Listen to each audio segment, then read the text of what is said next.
You're listening to Health Professional Radio. My name is Wayne Buckler, and I'm joined today by Joe Toomer, CEO of the Australian Cervical, whichever country you're from, the Australian Cervical Cancer Foundation. Good morning to you, Joe. Good morning, Wayne. Thanks very much. Now, Joe, just before we came on air, we're talking about the pronunciation of what I would call cervical. How is it commonly pronounced?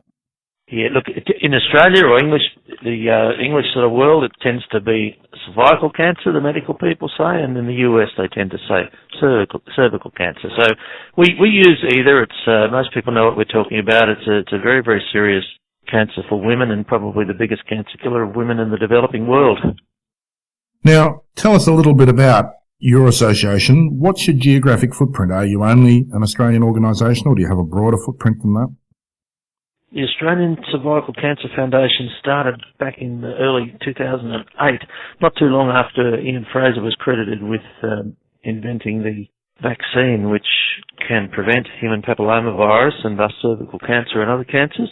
The big issue for Ian was that places like the US and Australia and the UK, they could afford this vaccine, which of course is new, and it took $1 billion to develop it.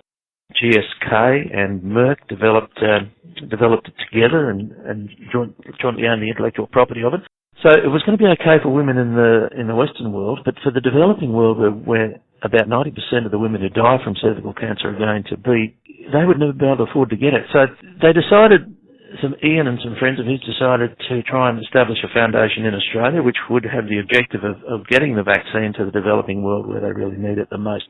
So that's how it really started. So we are based in Australia, but we work in the Asia Pacific area generally, Bhutan, Nepal, in Vietnam, Papua New Guinea, Solomon Islands, Philippines, Kiribati, Vanuatu.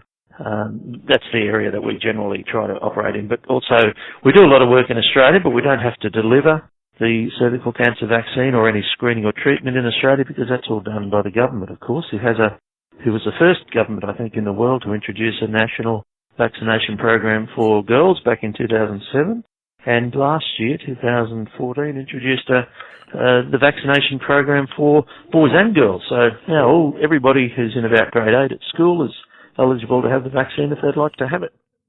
And Joe, forgive my ignorance here, is that vaccine just expected to eliminate this sort of cancer in those countries where it's widely distributed like Australia? Well, effectively, somewhere like Australia, they're making some really good decisions in respect of vaccinating boys and girls. So the vaccine as it currently stands, the one that the Gardasil, which is made by Merck, and the Cervarix, which is made by GlaxoSmithKline, effectively it's the same effectiveness, the same vaccine really, and that will prevent between 70 and 80% of cervical cancers and other HPV-related cancers. It specifically targets only a few of the actual types, the HPV types, but they're the ones that cause the 70 to 80% of cervical cancers. And in the case of the Gardasil from Merck, it also covers virus HPV types, which will cause about 90% of genital warts as well. So, yeah, in Australia, if we're vaccinating 75 to 80% of boys and 75 to 80% of girls, within 20 years, HPV-related cancers are going to be very rare indeed, which is wonderful. But in the developing world, that's never going to be, certainly not in my lifetime, that's never going to be the case. There's a lot of work to do there. And is that predominantly a cost-related issue in the developing world, or is it also an awareness-related issue? Well, look, yeah, to be absolutely frank, Wayne, that's a really good point you make about awareness. It doesn't matter where you are. There is very, very little awareness, whether it's in Australia, the US, and it really doesn't matter whether you're talking to, people, educated people or uneducated people. Very few people know about the connection between HPVs and cervical cancer and all the other HPV-related cancers. It's, so it is an awareness issue, absolutely, but certainly for the developing world, it is very much a cost issue, There's only a certain amount of medical resources available. There's only a certain amount of financial resources available.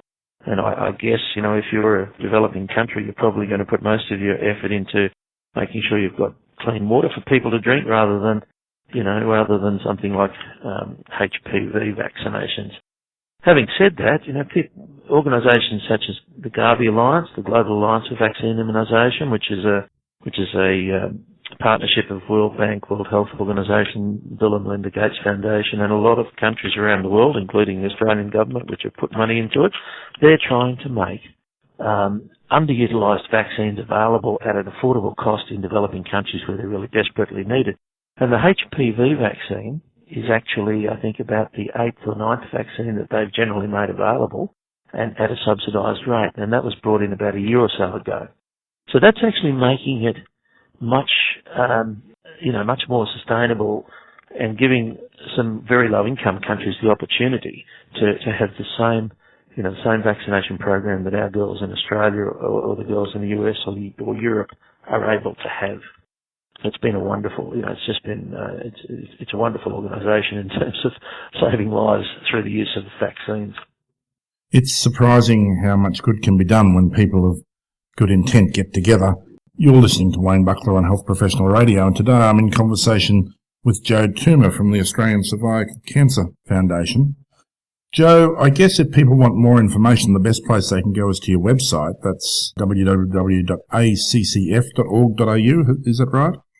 Yeah, absolutely. We'd love them to go and have a look there, and www.accf.org.au. Have a look at what's on there and get in touch with us if there's any way that they feel we can assist them.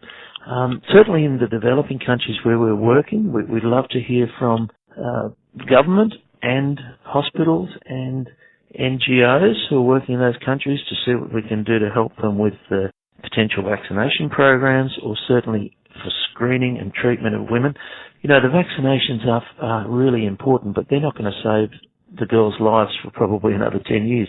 But if we can screen the women in these countries too, where basically no screening happens, if we can screen them only once between the age of 30 and 40, the World Health Organization says we'll reduce their risk of dying from cervical cancer by about 40%.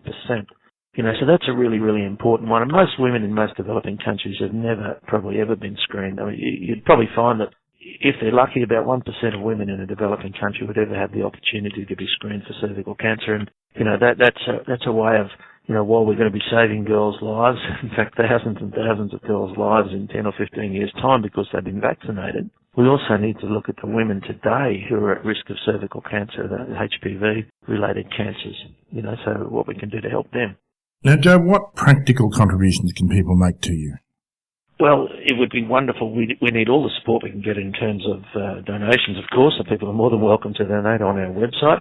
We'd love to make contact with people who would like to collaborate in the countries that they're working in. We find that's the best way for things to happen. We obviously work directly with the Ministry of Health in every country, but if we can get a collaboration of health organisations, hospitals, NGOs together, it's a much more powerful opportunity. So we'd love to hear from people who would like to collaborate with us in terms of particularly screening and treatment of women, awareness raising of HPV-related cancers and cervical cancer, and potentially organising vaccination programs if that's at all possible to do that. In Australia, we have a very exciting program going at the moment. One of the things we find, even though screening is available for women in Australia and most developed countries on a regular basis. Here in Australia, we recommend that women should be screened every 2 years between the ages of about 18 and 70. But so many of them don't for whatever reason. 43% of women are not getting the regular screening. So we're finding that about 90% of the cases of cervical cancer we'll see will come out of that 43% who don't get their regular screening.